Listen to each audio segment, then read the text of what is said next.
Hi all, welcome to my channel Jaya Historia.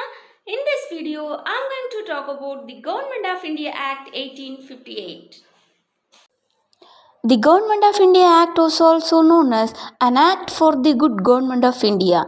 The Act was passed by the British Parliament in 1858.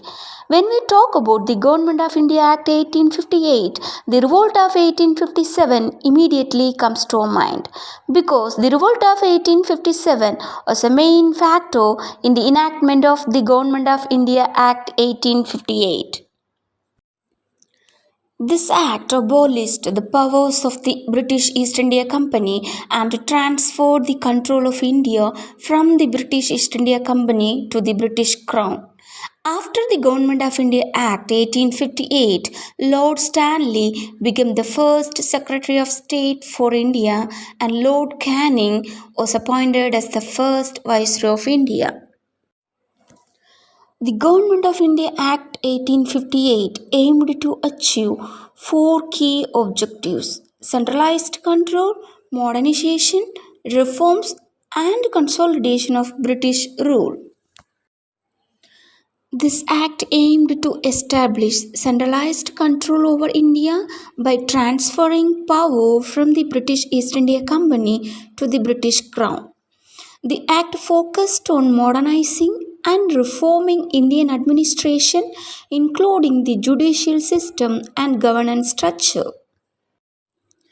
The Government of India Act 1858 sought to strengthen British authority in India by establishing a clear chain of command, enhancing legislative powers, and reorganizing administrative divisions.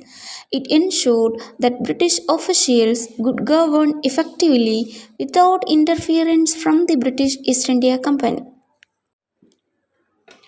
What are the provisions of Government of India Act 1858? East India Company was abolished. The governance of Indian territories was transferred from the British East India Company to the British Crown. The Court of Directors and the Board of Control were abolished.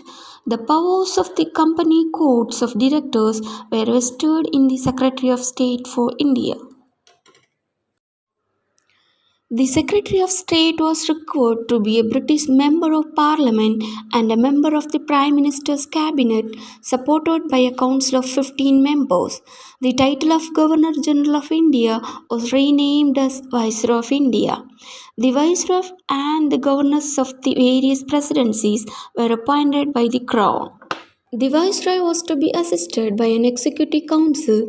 This act made India a direct British colony. The Act abolished the dual government system established by Pitt's India Act. The Indian Civil Services was established to manage the administration of the country with provisions for the inclusion of Indians in the services. Under this act, Indian princes and chiefs could retain their status provided they pledged loyalty to the British Crown and administration.